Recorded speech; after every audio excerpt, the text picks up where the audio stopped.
me begin. Let me report. Yeah, well, I can't wait to hear what Nick and his team have to say about Guyana and Belize. Welcome to Caribbean Thought. This is lecture 10.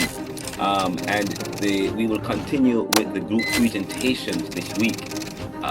This week, group two will present, and afterwards, group two will present on Belize. But before you guys present, there's something happening. Jamaica, I don't know if you guys see what's going on in terms of the tariffs. The U.S. has charged tariffs on the world. They have charged a tariff. That questions whether or not we live in a world that promotes globalization. But globalization, or neoliberal globalization, has always been a problem. Of course, the book, your textbook, the title of it is Neoliberalism, Globalization, Income Inequality, Poverty and Resistance. And that book is a book that is beyond its years, because in 2021, when that book was published, I show how globalization has disproportionately affected people of the global south. Now in the US, the justification for tariffs, the justification for charging tariffs, which many Americans agree, is that the US, a lot of countries have been milking the US. The US have had to be helping a lot of countries.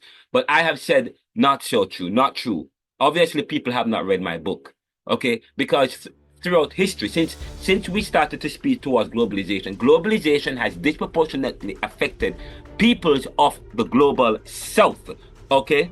And I'm going to make a point, and a point that must be made.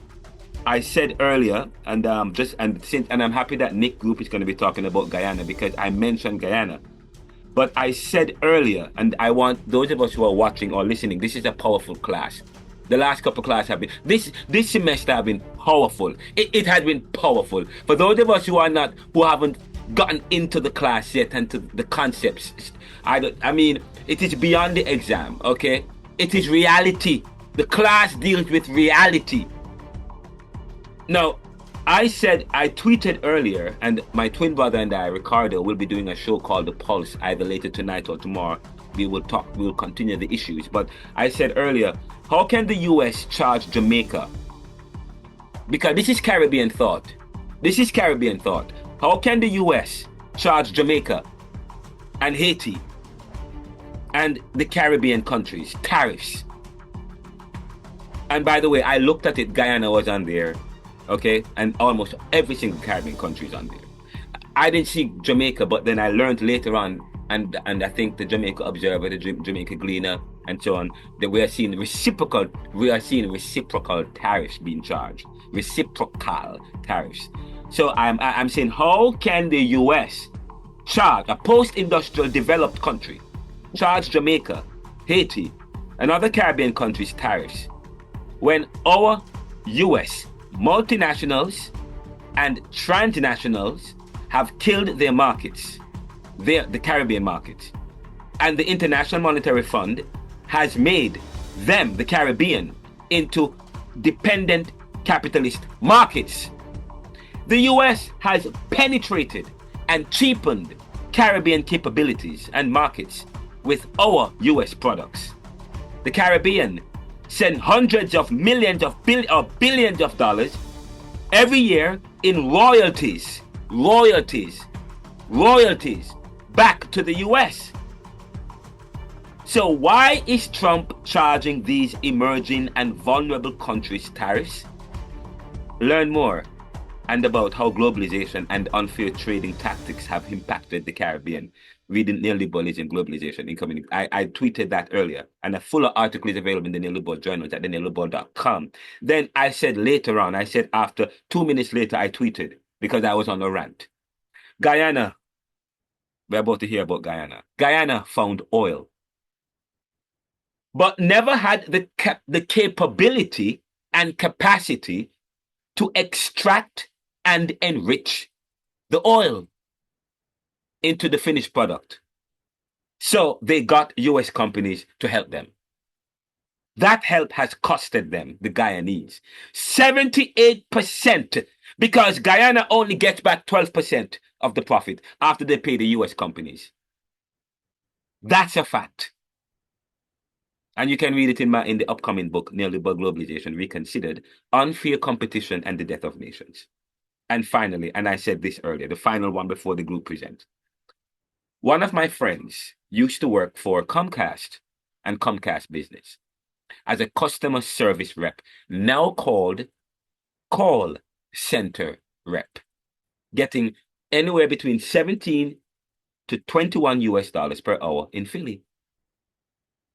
Comcast laid him off and outsourced the job to the Philippines and the Caribbean, where Comcast pays call center reps anywhere between $1 to $3.50 US dollars per day. Remember, now, let me say this again. One of my friends used to work for Comcast in the US, and Comcast Business, the customer service rep, now called call center rep, getting $17 to $21 per hour in Philly. Comcast laid these people off and outsourced the job to the Philippines and the Caribbean, where Comcast pays call center reps anywhere between $1 to $3.50 per day. Yet we charge them reciprocal tariffs up to 10% plus direct tariff on some of the other Caribbean countries like Guyana. They want, I said the US want to have our cake and eat it too. Don't be greedy. Greed leads to glut and then debt. Neoliberal globalization reconsidered. Unfair competition and the death of nations. Anyways, that's it for now. That's it for now. That's it for now. Nick, you have the floor. Good afternoon, Mr. Mackenzie, class, colleagues. This is Group 2, and our topic will be exploring islands of the Caribbean, Guyana, and Belize. My group members are Amanda Walters, Heather Johnson, and myself, Nicholas Roberts. Guyana and Belize, two culturally vibrant countries in our Caribbean, provide compelling insights into the enduring influence of Afrocentrism. Guyana, known as the land of many waters, seated on South America's northern coast, while Belize, famed for its coral reefs and rainforests, is situated in Central America. Despite their geographical differences, both countries share a profound connection to African heritage, which has shaped their histories, cultures, and identities. This research explores the Afrocentric roots and influences that define Guyana and Belize, examining their colonial pasts, religious practices, influential figures, demographics, and socio-economic structures. By focusing on the impact of African traditions, the contributions of notable Afro-descendant leaders, and the ongoing influence of Afrocentrism in their modern societies. This study highlights their significance within the Caribbean and their relevance to broader Afrocentric discourse. I will now hand over to Heather. 1 second, and before you hand over to by the way, country, Nick, before, pause the screen, pause for a second, or whoever is sharing, pause for a second. Is there a reason why we have there is something that's hiding the video? I mean, sorry, hiding Nick's face, or is there a way that we can get that? Oh, what are you guys seeing? Yeah, we are. All right, tell me if it. No, Hold to the on. on the upper right side of the screen, we're seeing the minimize, the maximize, and the close. Oh, all That's right. covering the face, your face, Nick. Oh, shoot. All right, give me a second. Yeah.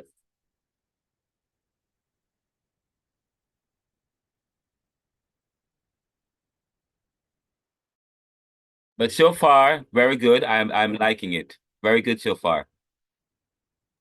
Me a slap you, you know, man. Learn to listen, man. Mr. Stop. Cho. Heather. Don't slap him, Heather. Don't slap him.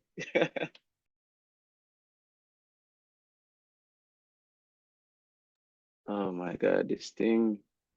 But if you can't remove it, that is fine. We will just carry on. That's okay because we like what No. we have. Yeah, continue. Go ahead. All right then. Jeez. Uh,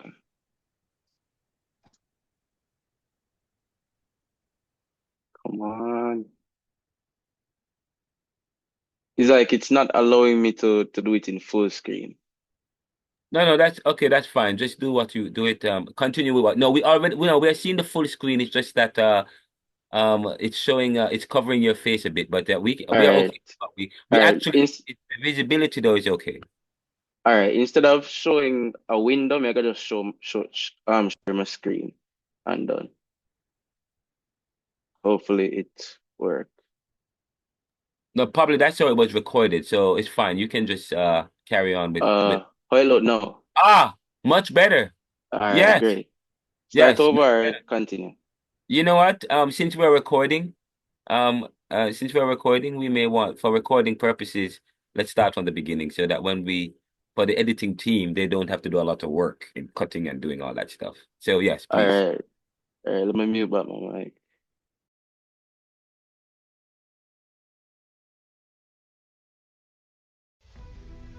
Good afternoon, Mr. Mackenzie, class, colleagues. This is group 2, and our topic will be exploring islands of the Caribbean, Guyana, and Belize.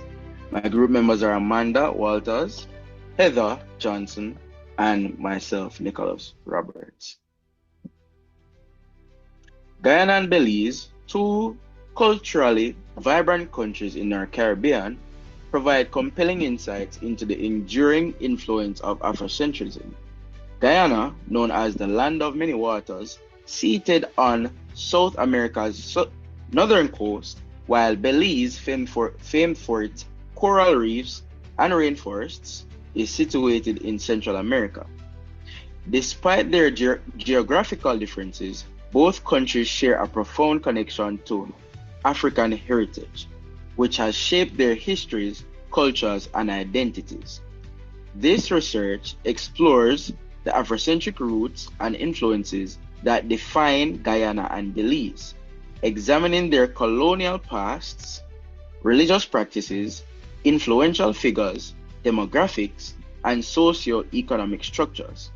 By focusing on the impact of African traditions, the contributions of notable Afro-descendant leaders, and the ongoing influence of Afrocentrism in their modern societies. This study highlights their significance within the Caribbean and their relevance to broader Afrocentric discourse. I will now hand over to Heather, which will start with our first country, Belize. Thank you very much, Nick. So let us take a brief history into Belize. So the name Belize is traditionally believed to have been derived from the Spanish pronunciation of the last name of Peter Wallis, a Scottish buccaneer who may have begun a settlement at the mouth of the Belize River in about 1638, yes. So it is also possible that the name evolved from the Mayan word Belex, meaning muddy water, or Belekin, meaning land facing the sea. Also, Belize, formerly known as the British Honduras, was a British colony in the Central America from 1862 until it successfully gained its independence in 1981. Also, Belize, the journey to freedom was marked by the efforts of the leader such as George Price, who tirelessly campaigned for the nation's sovereignty. Belize achieved complete independence on September 21st, 1981, and becoming the last British colony in the Americas. Lastly, Belize is often thought of as a Caribbean country in Central America because it has history similarly to that of English-speaking Caribbean nation. Additionally, Belize situated south. Belize is an island of mountain, swamps, and tropical jungle. It is bounded by the Mexico to the north, Guatemala to the west and south, and the Caribbean Sea to the east. And lastly, the country has a 174-mile coastline. So in Belize, there are different religions. And first, let us look at Christianity. And in Belize, particularly Roman Catholicism and prominent, accompanied by many Protestants. The indigenous Mayan people also have their traditional belief system, which have primarily been woven into the Christian context over the years. Also, religion in Belize is fundamental in community life, with religious holidays and festivals reinforcing national identity and playing an essential role in fostering social cohesion and preserving cultural heritage. Protestants account for about one third of the population, with the largest denomination being Anglican, Pentecostal, Methodist, Seventh day Adventist, and the Mennonites. Lastly, the evangelical and the Christian fundamentalist churches have been growing rapidly since 1990s. And here we have a pie chart reflecting that of the religion in Belize.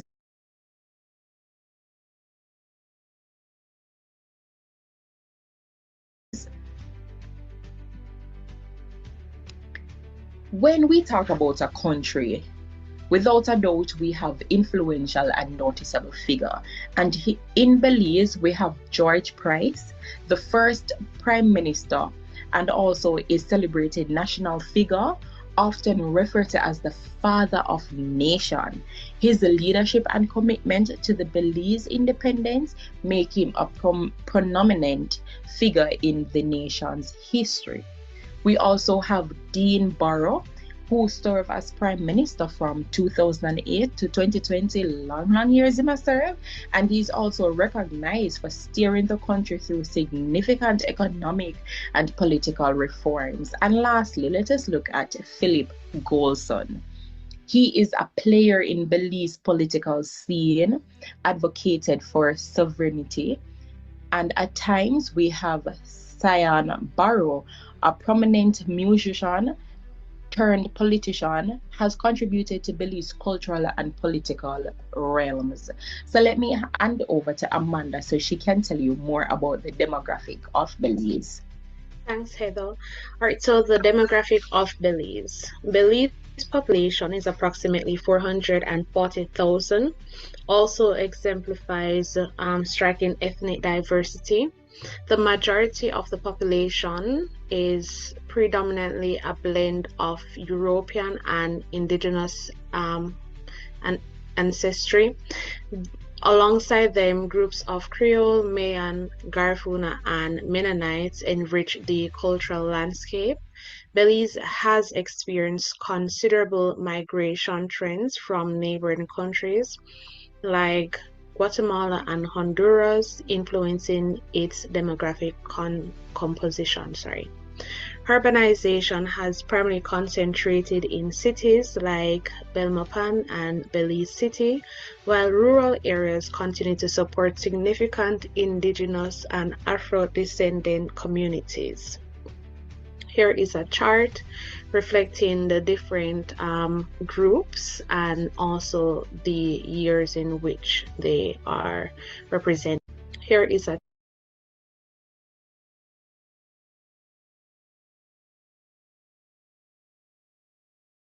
chart reflecting the different groups and also the years in which they are represented on the pie chart. Now we'll look at the socio-political economy.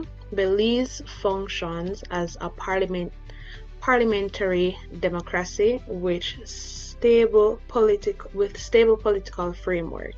Its economy primarily revolves around tourism, agriculture, and services. Belize is renowned as a tourist destination celebrated for its natural beauty, including the Great Barrier Reef and ancient Mayan ruin. Belize also is highly dependent on tourism as a major source of foreign income, partly as a result of an increase in cruise ship arrival. Although the country has experienced steady economic growth, it faces ongoing challenges related to its reliance on tourism, susceptibility to natural disasters, and issues of income inequality. Lastly, regarding Belize, we'll look at its current position. Belize is tackling significant barriers to development through reforms in crime management and education. Belize also shows economic growth but confront issues like high public debt, dependence on external factors such as tourism, and an urgent need for diversification to secure sustainable long-term growth. Belize maintains its political stability but contends with significant hurdles due to its small economy and heavy reliance on tourism, alongside challenges such as crime and border disputes with neighboring countries like Guatemala that hinder its development. Now we'll hand back over to Heather, who will reflect on Guyana history. Thank you very much, Amanda. So let's go down history lane while we look at Guyana. So the path to history in independence for Guyana was characterized by the relentless struggle for political representation. So spearheaded by Chedi Jagan of the People's Progressive Party, the PPP, who advocated for self-governance. Also, Guyana ultimately attained independence from the United Kingdom on May 26, 1966.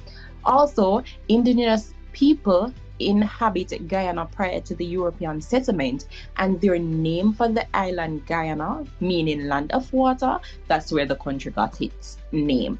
So let us look on the religion in Guyana. So Guyana has predominantly Christian faith, right? And within the Christianity, it has the Roman Catholic, it has Anglican and Protestantism widely practiced. So also they have Hinduism and Islam, and this is also common significant followings, reflecting the nation's historical links to South Asia, a result of the indentured laborers brought in by the British during colonial times. Also, these religious influences have profoundly shaped Guyanese traditions, festivals, and social practices, with Hindu and Muslim communities significantly enriching the nation's cultural landscape. There is also a sizable minority of Muslims who, most of them, practice from the South Asian descent. And lastly, the indigenous religion are still practiced by some of the Indian people in Guyana. So here's a pie chart, and you can see the different religion with the percentage from 2002 to 2012.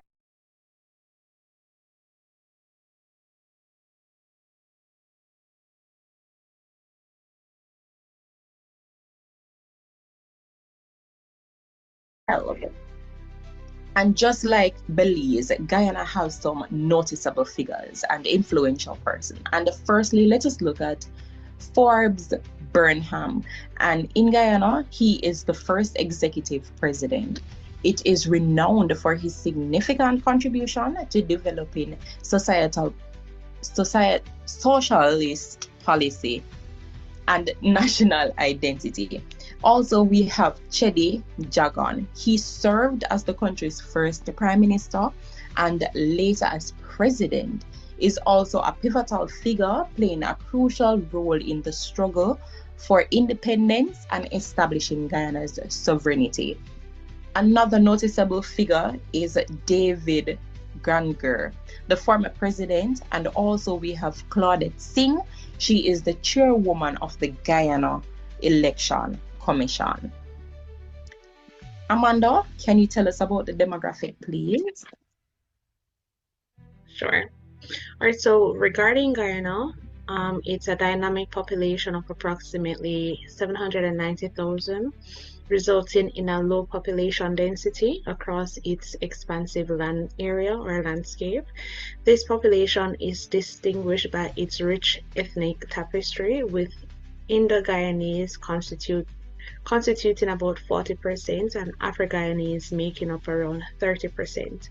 Other noticeable groups are the Amerindian, the Chinese, and the Portuguese, contributing to its vibrant mixture within Guyana. This diversity is a direct outcome of the historical migration pattern established during the colonial period, mainly through the indentured labor system and the African slave trade. The socio-political economy, Guyana operates as a democratic republic with a multi-party political system.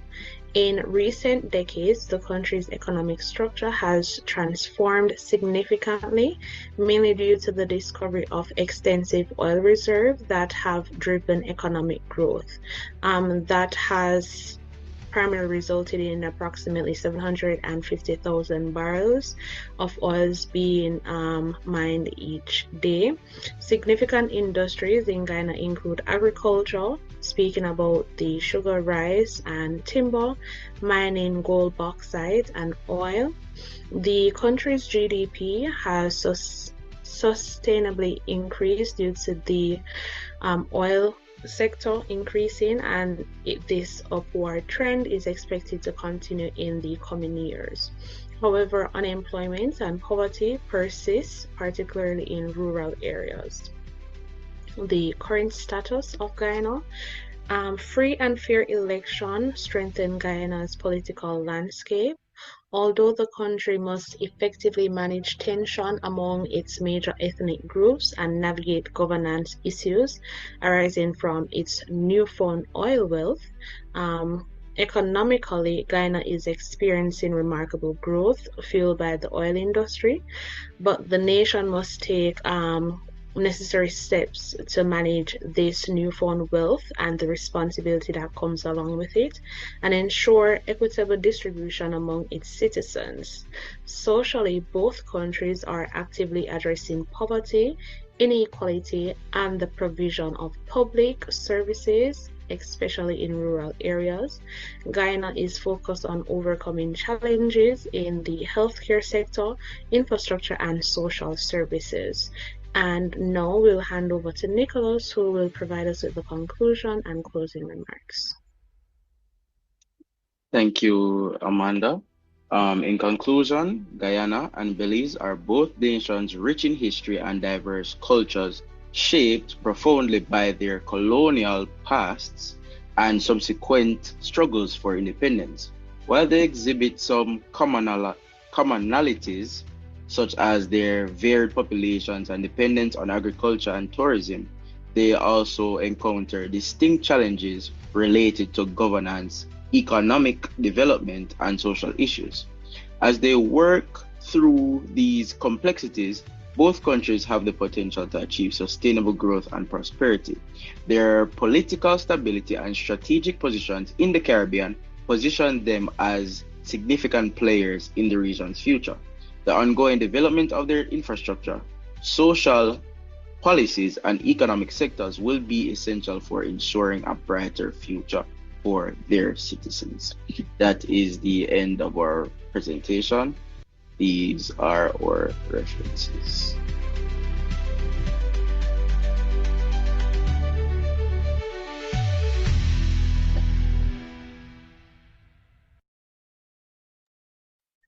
Very good. Thank you so much. I have a question. I noticed that you talk about the Mayans, in Belize, yes? You guys noticed that you never talked about when you talk about the racial makeup or the demographics of Belize. You said that there are 440,000 people living in Belize, yes? Yes, sir.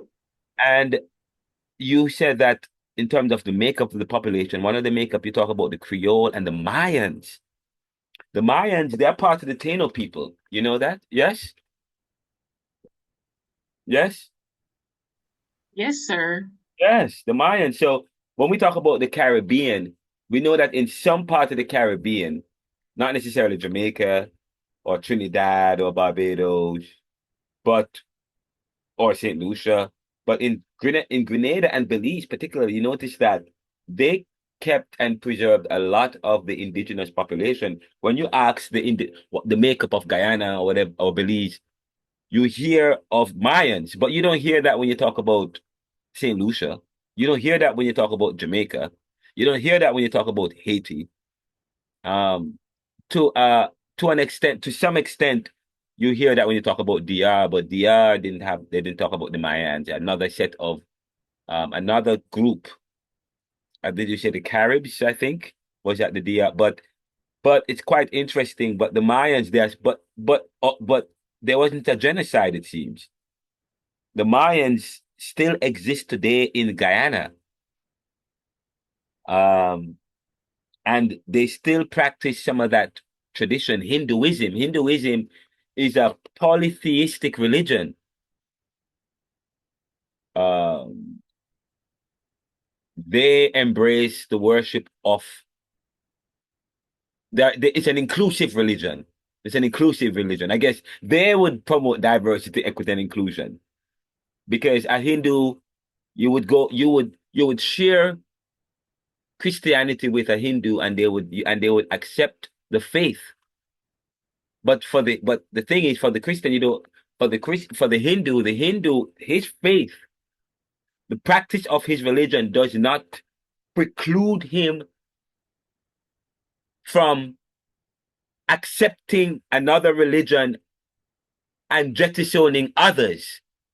Say, for example, in Christianity, there is an injunction that says, "I am the way, the truth, and the life. No man cometh to the Father except through me." And many Christians have created a legalistic doctrine out of that particular um, statement to create a universal rule that's okay, the speaking, privileging the worship of their denomination or religion over others. But in the Hindu religion, they do not do that. The Hindus believe that in Hindus, you would find a Hindu that is a Muslim, a Hindu that and also practices religion. So in their culture, they embrace all different types of faiths and worship. That's their religion, and they talk about the idea of the nirvana.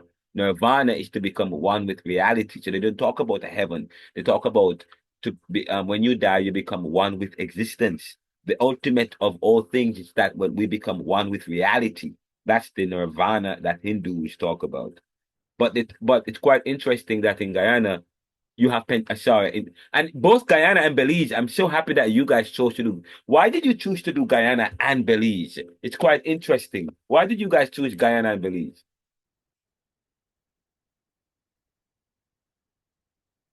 Nick or anybody else that was on the group? Yes. Why did you choose Guyana and Belize? I'm trying to remember, but there was something between those two countries. I don't quite remember. We got the topic a long time ago, but there was something about those two countries. Ooh, well, all right. Let me see if I can look in the group chat, sir. Yeah, because one of the things you notice the demographics are similar almost, but although Guyana still have an African ancestry, okay.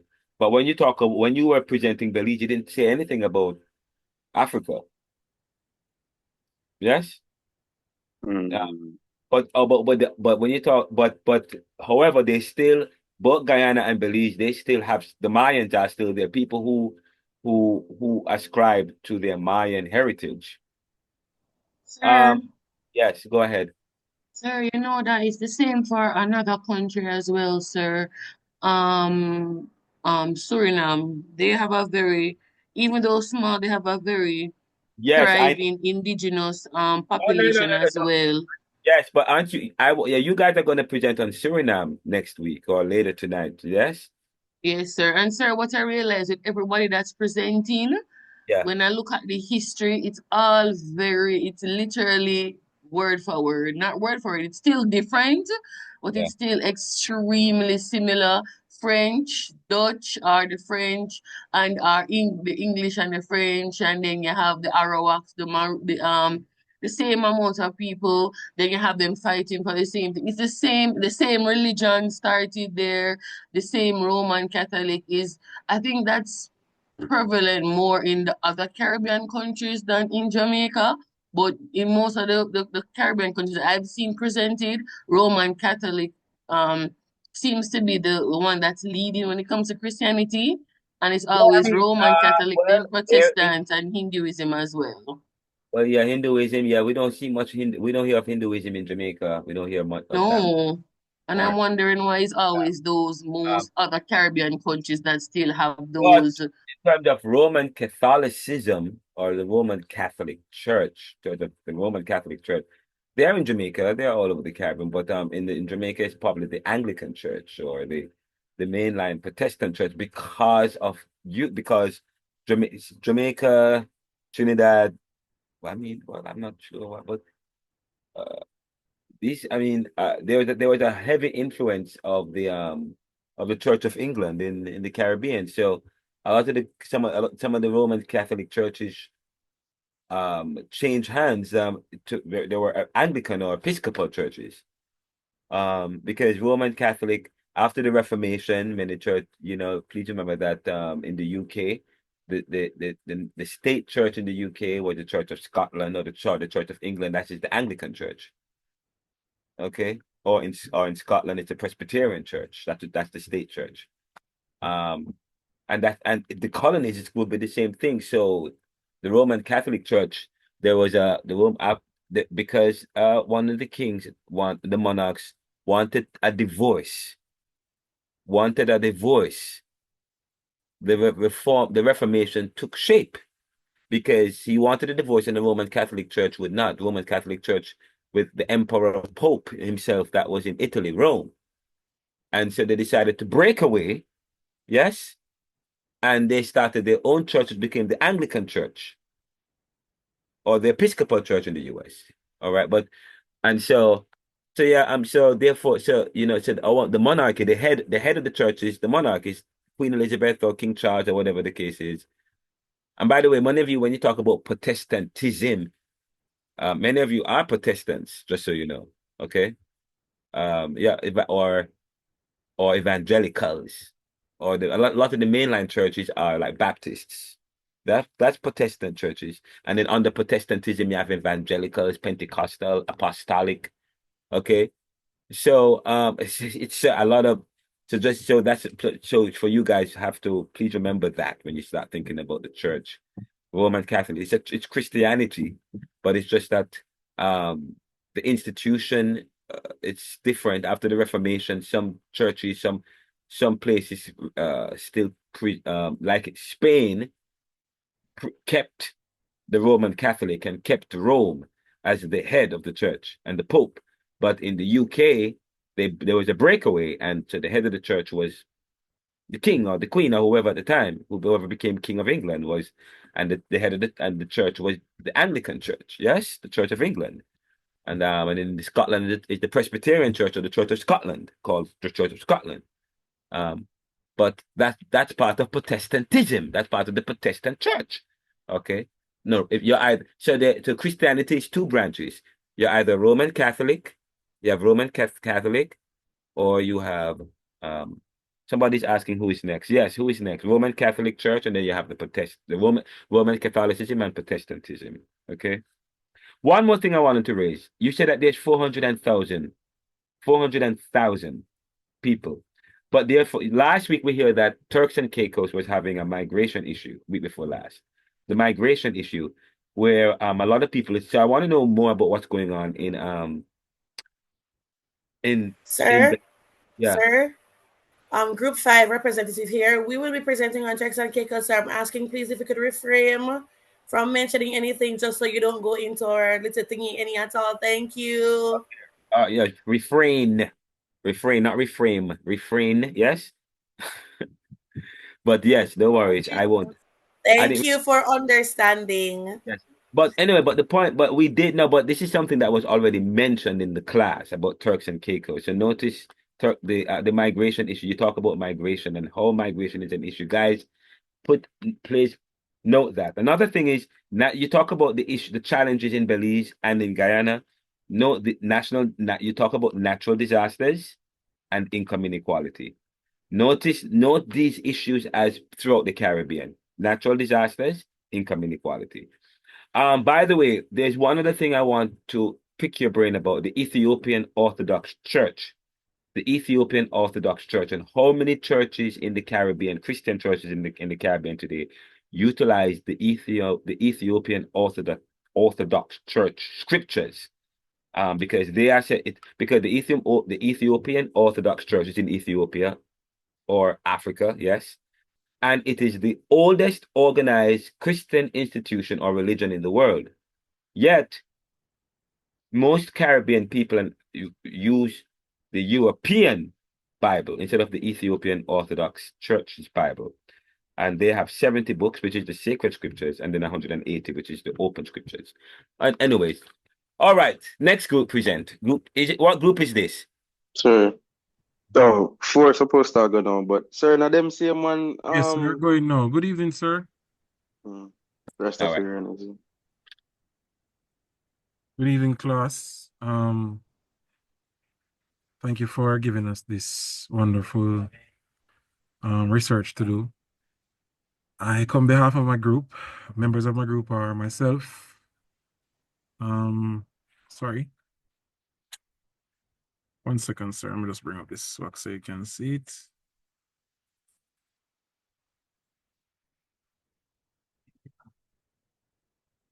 Members of my group are myself, Kedisha, and Shania McLeod, right? So today we're going to look at a comparative analysis between Bahamas and Cayman.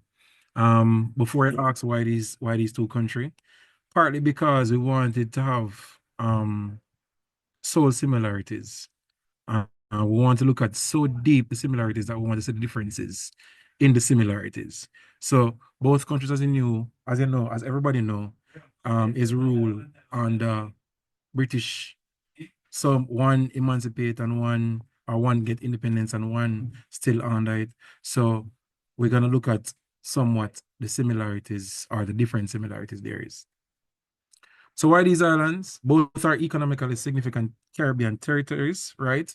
Both islands heavily dependent on tourism and other financial services or financial gains. As you know, Cayman have one of the largest offshore banking industries, right? The Bahamas is an independent nation. They gained independence in 1973, whereas Cayman is still under the British colony, which is an overseas territory. There's a great comparison of how political status influences the economic development. And also there's a lot more we can look at in this presentation. That's why we chose these two countries. Now, let's look at the geographical location for the two countries. The Bahamas is about 700 islands and 2,400 keys, which are located in the Atlantic Ocean, just southeast of Florida and north of Cuba. So when I was growing up, there was a young man who them same take boat and go US. I never understood it until I grew up that he flew to Bahamas and then took a boat from one of the island of Bahamas, right? And then get off somewhere near Florida and just walk off. So this is a practice. This is a migration, illegal migration practice that is practiced by some Jamaicans and other countries because Bahamas is close to Florida. The Cayman Island, as you know, is a British overseas territory. Consists of 3 islands: one, Grand Cayman, Cayman Brac, and Little Cayman. And these are all located western in the Caribbean Sea, south of Cuba, and northwest of Jamaica. Some people in that side of the island might say them can see Cuba. And I've looked through a scope, I think, and saw lights, and they say it was from Cayman. So I'm not sure. I don't believe. So let's look at the two of them political system, the socio-political economy side by side. Now, the Bahamas have a political parliamentary system, right? That constitutionally, there's the monarchy, which is King Charles, the head of state. They gained independence, as you know, July 10, 1973. The government consists of 3 branches: the executive, which consists of the Prime Minister and the Cabinet; legislative, the House of Assembly and Senate; and judicial, Supreme Court of Appeal. Now, how they make the money is literally mostly through tourism. Well, 50% and 60% of employment, 50% is how they make the money through tourism, and the 60% of employment rate is from that industry, right? Of course, the financial services is 15% because Bahamas is also one of the countries that have offshore banking, right? Agricultural and minor roles play a minor role.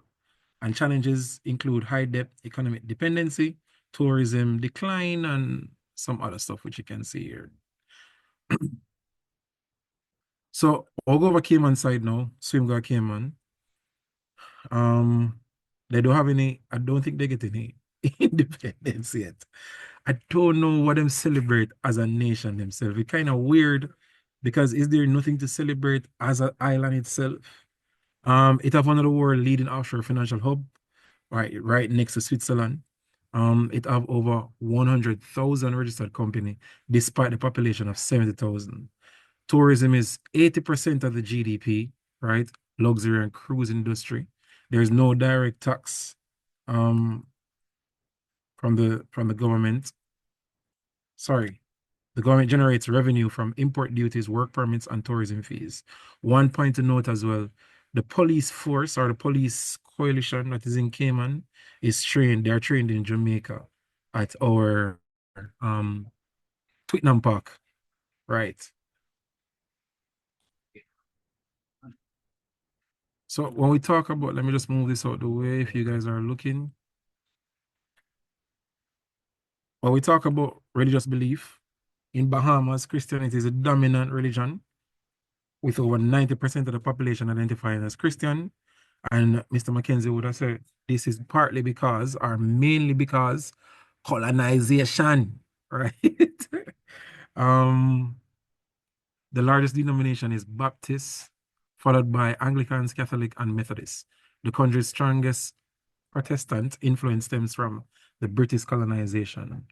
So churches play a major role in education, politics, and social life, just like most Caribbean islands, because the churches were once to believe the people who freed some of the slaves, right?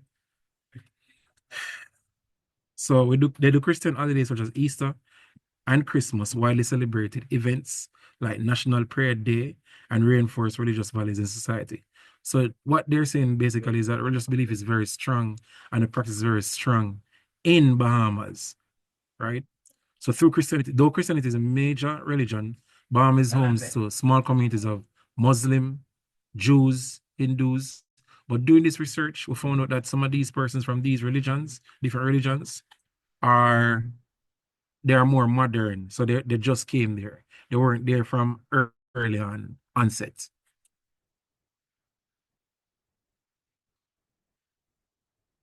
Oh, sorry.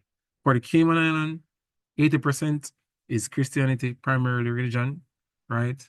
Major denominations include Church of God, Anglican, Catholic, Baptist, Seventh-day Adventists, right?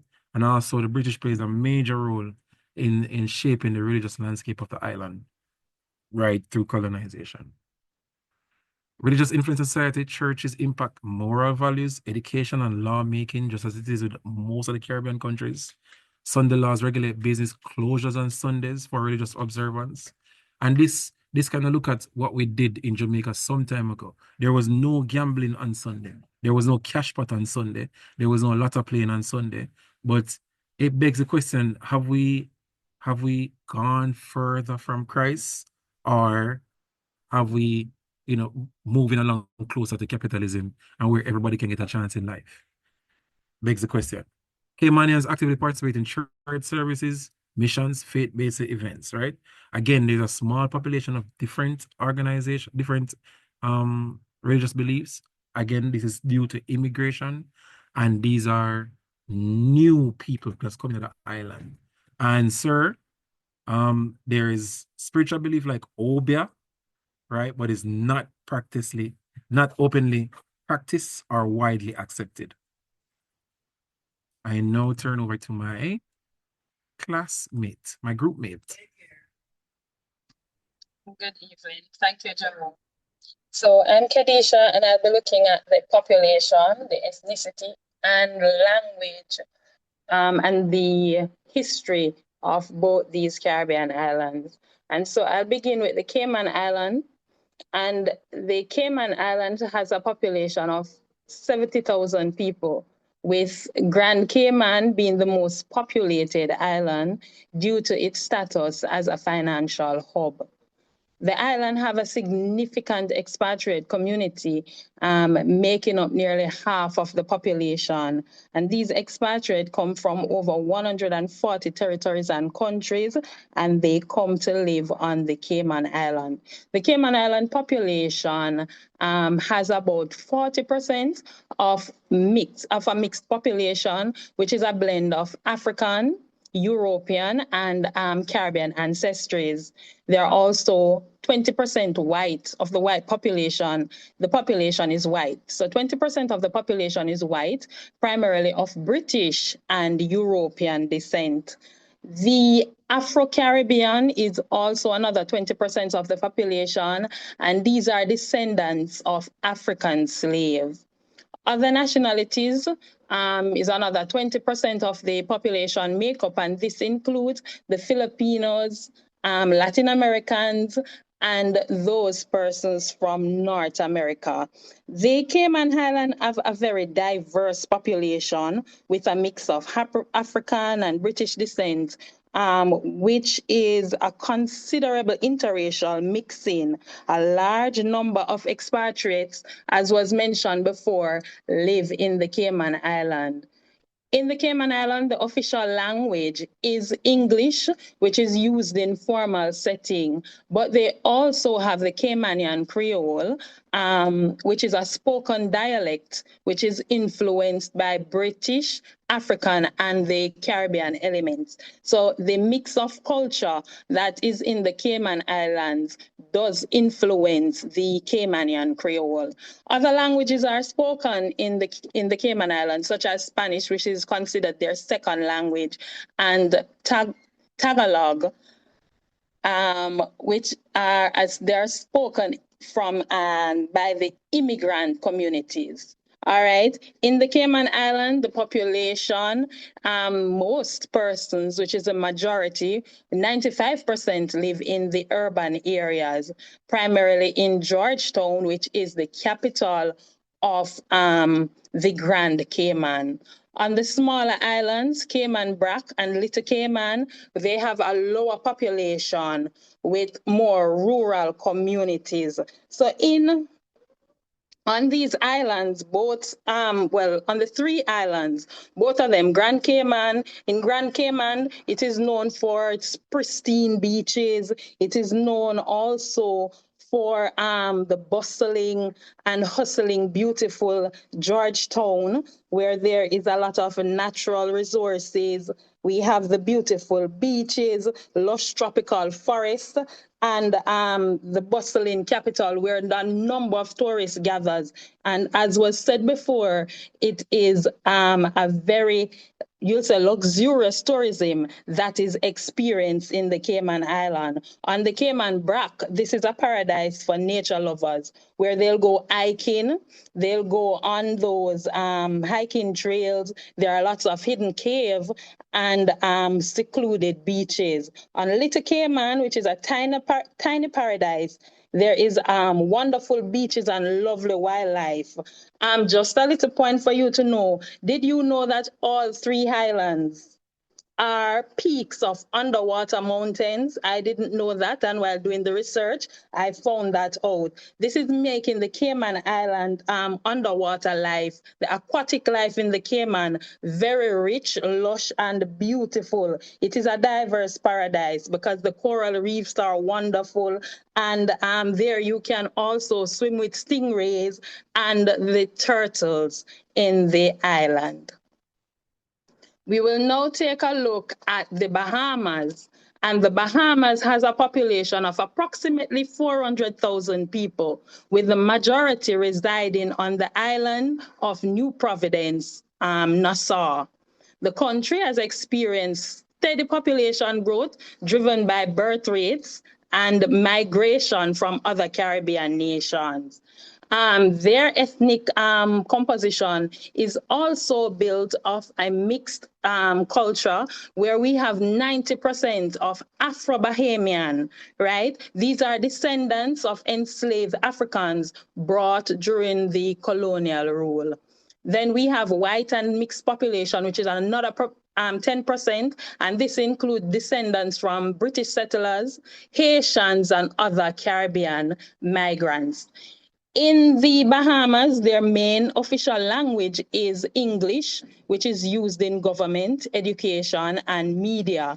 They also have the Bahamian Creole, which is a local spoken dialect. This is influenced, by African and English linguistic elements, right? In the Bahamas, they have a rich blend, right, of culture, because as the Bahamas is also known, just like Jamaica, as the melting pot, where it is shaped by the history from the British colony, and it is also the Caribbean culture as well as the African heritage. This is what influenced the rich historical cultures in Bahamas. Most of the population, which is 70%, lives in urban areas, particularly in Nassau. Smaller communities are found on the out islands, right, where traditional lifestyle is practiced. We will now take a look at the history of the Bahamas. And the history of the Bahamas dates back thousands of years ago, beginning with the first inhabitants, the Lucayans, Taino people. And for the pre-colonial era, that is before 1492, the Lucayans, an indigenous Taino people group, lived in the Bahamas for centuries. They were skilled fishermen and farmers who built small communities across the highland. However, when the colonial rule began in 1492, and this lasted until 1973, when Christopher Columbus made his first landfall in the New World on San Salvador Island, right? The Spanish colonizers enslaved and deported the Lucayans, leading to their extinction. So the Lucayans were extinct because, as we know, the Taino people were very they weren't hard workers. They were soft and they were gentle, and the hard work when they were being deported and sent to other Caribbean islands to work was too much for them, and they died. The British began settling on the island, bringing enslaved Africans and plantation workers to the island in the 1600s. The Bahamas became a British colony, with Nassau becoming the capital in 1718. And slavery was abolished, leading to the establishment of free African communities in 1834. And on the path to independence, the Bahamian gained international self-governance from Britain in 1964, and 1973, the Bahamians became an independent nation on July 10th, remaining a Commonwealth realm under the British monarch. Today, the Bahamas is a thriving Caribbean nation, balancing tourism, finance, and a cultural heritage.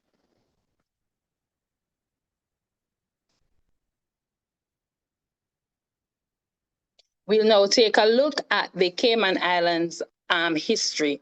Unlike the Bahamas, the Cayman Islands never had a large indigenous population and remain uninhabited until the arrival of European explorers. So pre-colonial and early settlement began in 1503, when Christopher Columbus sighted the islands during the fourth voyage and named them Las Tortugas. The island was called Las Tortugas because of the large turtle population population that was found on the island. These turtles almost became extinct because the island became very heavily fished or overfished, and they had to put restrictions on persons catching these turtles in order to restore as well as to maintain the turtles in the Cayman Islands. In the 1600s, the islands became a haven for pirates. So shipwrecked sailors and British settlers would come to the Cayman Island and stay there. For the pirates, it was like a haven for them because they could easily go out into the ocean and get their loot and come back and have places to hide, because as was said before, on the island there are caves and a lot of places where they could hide from persons who were seeking them out. So the British rule and slavery began in 1670 through to 1834, and the Cayman Islands were officially ceded to Britain under the Treaty of Madrid. The plantation slavery became part of the economy, though on a much smaller scale than it was in Jamaica and the Bahamas. And in 1834, slavery was abolished and freed African descendants became part of the island's growing population. As we continue the British rule and modern development in the 1830s to the 1900s, the Cayman Islands remained a dependency of Jamaica under the British colonial administration. But then the Cayman Islands became a separate British overseas territory and stopped depending on Jamaica, gaining a more local control. Today, the Cayman Islands remain a British overseas territory with a thriving offshore finance industry and luxury tourism sector. Both the Cayman Island and the Bahamas are vibrant, rich, cultural Caribbean islands where we see their culture, the culture of both the European influence, the African influence, and the Caribbean people being mixed and celebrated. It's seen in their culture, in their cuisine, in their festivals and things like that. I will now hand over to my teammate, Ms. McLeod, who will continue with the presentation. Thank you. Thank you, Kadisha. So we've looked at why these two islands, we've looked at the population and the history. So now let's talk about what's currently happening. So in the Bahamas, in relation to the government, the economy, and the challenges that they're facing with government and policies, we're seeing that the Bahamas, they now have the right to vote for their own leaders, but there's still a king or queen in place as a symbol of the country. Their current leader is King Charles III, who is the head of state, represented by the Governor General. In regards to their prime minister, one is elected every 5 years and leads the government. Their economy, on the other hand, their tourism makes up around 50% of their GDP, which is gross domestic product, and they have about 15% of that for financial services. However, the economy, we're seeing that they have a few challenges, such as heavy nation debt. They are more reliant on tourism, and they have frequent earthquake damages, which is a cause for concern.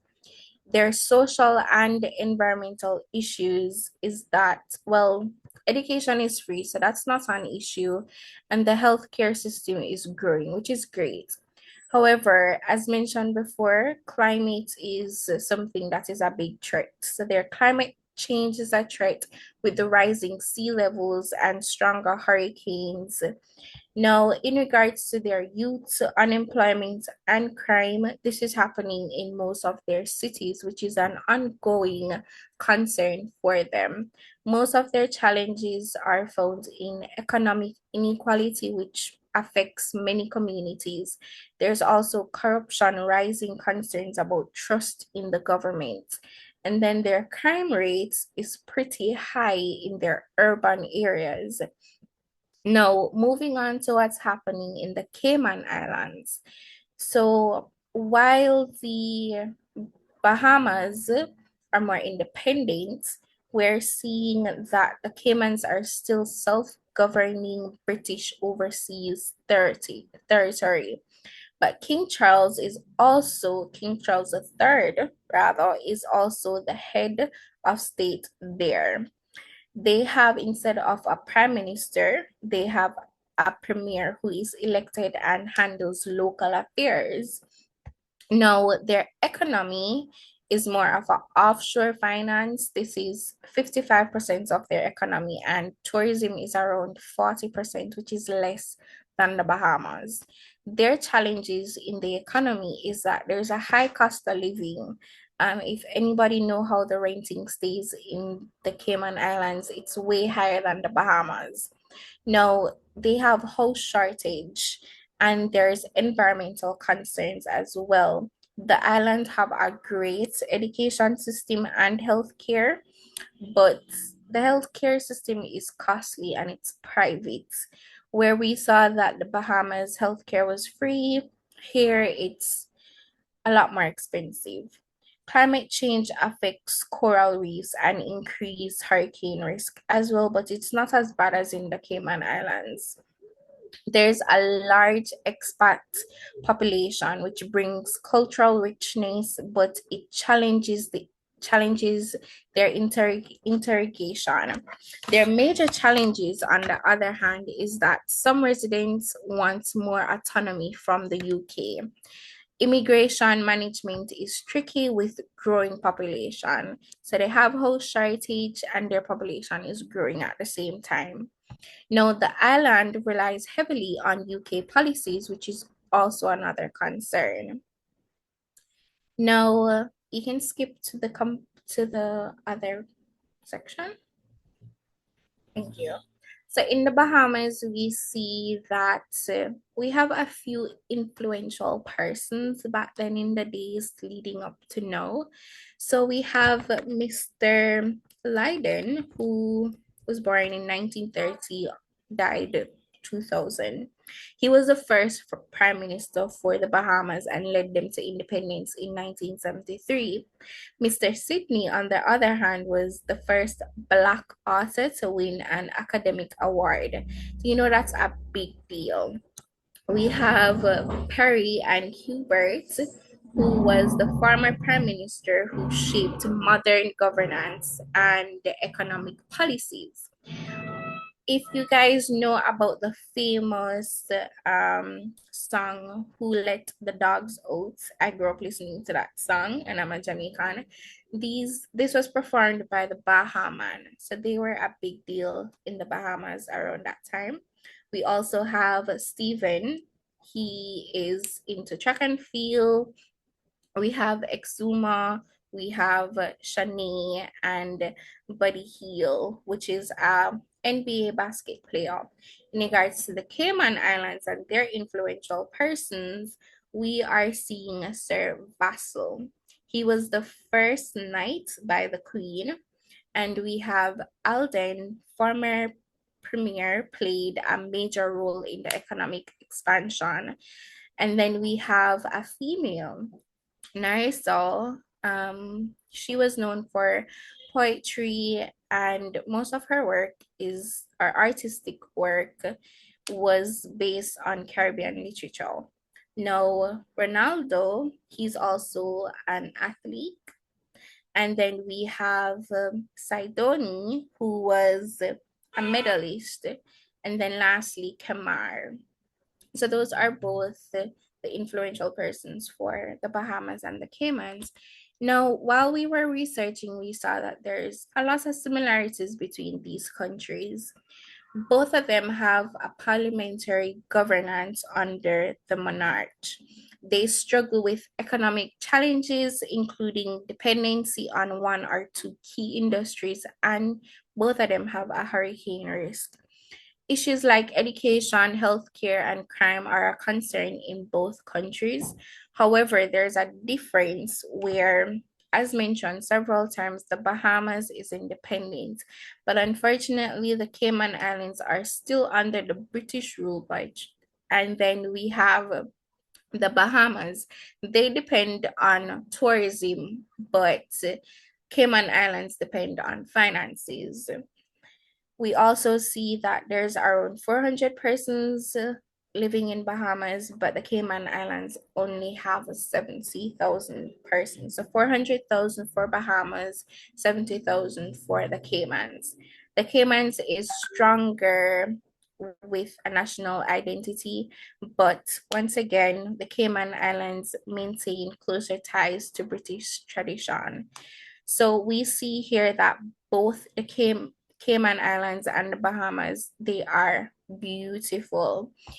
They are thriving islands, nations with their own unique strengths and similar challenges, but they differ in governance, economic focus, but they both face issues like climate change, crime, economic vulnerability, and understanding these similarities and difference has helped us to appreciate their resilience and the importance of strong leadership, sustainable development, and regional cooperation.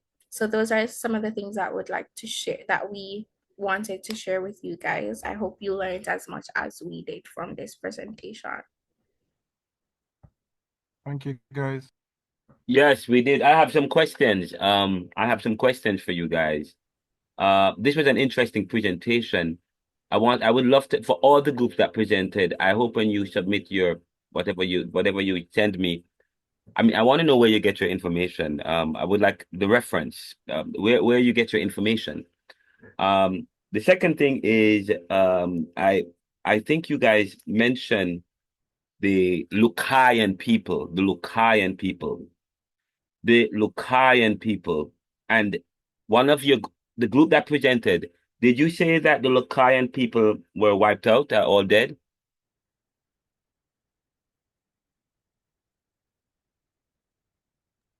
Well, they were the information said they eventually died. What? Okay. Where did you get that? Is that true?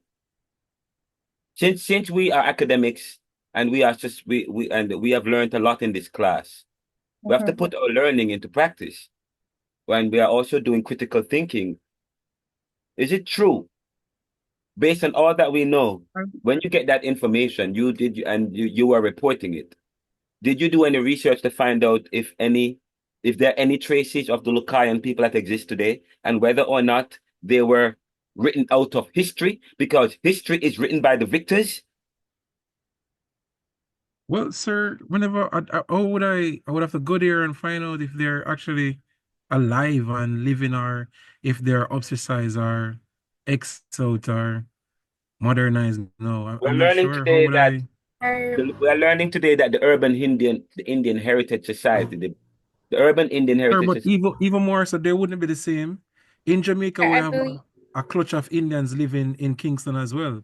And those Indians who are living now wouldn't know about the Indian that were first indentured on the island. They know nothing about those Indians. I mean, it's not knowing about the Indians. We are critical thinkers, and we know that history is not gracious to those who are the victims of history. What I'm saying is that, say, for example, we learned that Christopher Columbus discovered. No, he did not discover. Well, that's true. Okay. Sir, I believe in regards to your question, I believe that it's more of a case where the culture died. So while we may or may not have persons living up to that standard, no, the culture is not the same as it was back then. Well, I always talk about the issue of claim and theft and the way how the world works. I mean, you want to know that no one can. When we talk about the relationship between colonization and theft, when you when you colonize or when you steal something, you want to make sure that there's no one can challenge you. Okay, Right. That's they what we would have wanted. legally they have they have made sure that no one can claim ownership of the land. That's why in Haiti, the French is saying that they had to pay them because legally they didn't own the land. It's really the French land, and the people who occupied it have all died. But is that true? That's an argument, that's a legal argument that is part of international strategy throughout history. Oh, And that cannot be true. They're probably poor. What them can't? Them can't dead. Which one? No, that's the argument though. That is what I'm saying is the argument. That's what they have said. I'm understanding what you're saying now, sir. I'm understanding what you're saying. So there's Yes, a possibility that them really can't die because you can't kill off, a set of people. But but you are right though. The reason I'm saying no, but you are right. What you have provided is right. That's what I have learned. That's what we have all have learned. But history suggests DNA analysis reveals that the extinct Taino people never died out. DNA analysis reveals the Taino people who welcomed Columbus to the New World were not eradicated after all. When Columbus arrived, the Caribbean islands were populated by people. The Caribbean islands were populated by people known as the Taino. Most likely they were descendants of the Arawaks, of South America, and Taino was actually just their language at the time. They were known as the Lucayans locally in the Bahamas, Greater Antilles, and the Northern Lesser Antilles areas. They dominated. They courteously greeted Christopher Columbus when he landed in the New World. But within 30 years, according to Spanish accounts, according to who? European accounts. Yeah. So the history you are providing in this class in Caribbean thought is a European history. Because the Spanish, according to the Spanish, the Taino people were all gone. Victims of European pathogens, smallpox in particular, and the brutality of the newcomers. They were weak. We said they were weak. How dare they? These Spanish people called them weak until they died. The locals have long insisted that this isn't true. The people from there said, no, it's not true. But guess what? Who are the arbiters of history? Who are the arbiters of truth? Not the locals. We talk about history from below or the subaltern. Now the people who are affected by the history are now writing the history now. And now they want to outlaw it and ban critical. Anyways, the locals have long insisted that this isn't true, that they were simply written out of history. Now a DNA analysis, and I was supposed to try and get the UIHS, and they were supposed to come to the class. I never got a chance. My good friend, Dr. Nolan Fontaine, my fraternity brother, wanted to come and share because they're doing research throughout the Caribbean as well. Now, a DNA analysis reveals the locals were right. And at least one modern Caribbean population includes Lakai and Taino descendants. Anyway, I'll share with you an article about this later on. But this is part of this class, though. Part of this class is this. Yeah, yes, Jerome, go ahead. I have a question, sir. I don't want to use the word happy, but should I feel a way that my people or my descendants were colonized? Because a part of me kind of feel like, I'm quite content that the colonized happened. Hold on, sir. Hold on, sir. Hold on first. Because when you're looking at some indigenous country, like maybe Venezuela, the Argentina, the Brasilia, those country, and I'm not talking about the history of the culture of the culture. Those countries are far behind. Jamaica is way ahead than some of those countries. No, we're not way ahead of Argentina, though. Come again, sir? Not Argentina, no. All right. All right then. We're way ahead of some of them Latin American countries, right?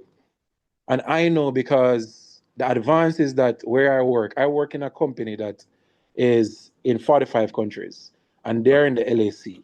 And certain things that I do in the LAC, I'm like, that we did that 10 years ago, we did that 15 years ago. It's like, no, they're advancing to certain stuff. Well, some countries in the LAC, in the Latin America Caribbean community, some of them, right? Well, This is well, yeah, that some countries, yes. Yeah. So should I not be content with colonization? Should I be upset about colonization? It's just a question I'm just thinking a while ago. I mean, Because if we weren't colonized and we were still Arawakians or the more modernized descendants of Arawakians, would we be poor? Would we be worse And off? that's a good question for you to answer. Are you? I mean, but we know that the Caribbean is an invention because of European colonization. It's an Colonization invention. less control. So, but when you ask a question, you have to define the terms.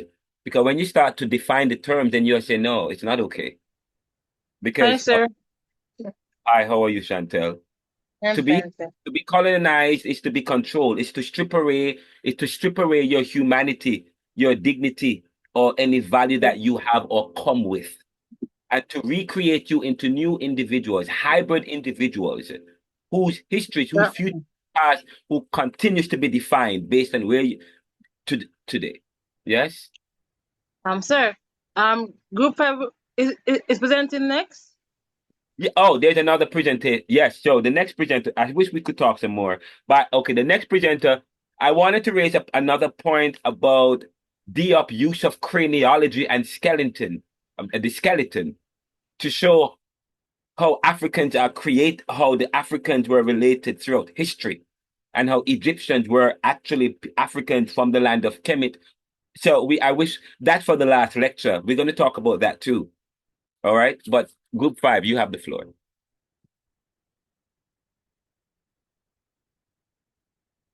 The next group is presenting. Sorry, go ahead. But thank you guys for that. And by the way, I didn't hear about the fact that Cayman Islands, prior to 1962, was a colony of Jamaica. I didn't hear you guys say that, and that is significant. Prior to 1962, Cayman Islands was a colony of Jamaica. I didn't hear anybody say that. And by the way, I used to live in Cayman Islands for a while. I lived there for some time, so I know a lot about Cayman Islands. All right, It was next mentioned, sir. It was mentioned. was mentioned. Good. Go ahead.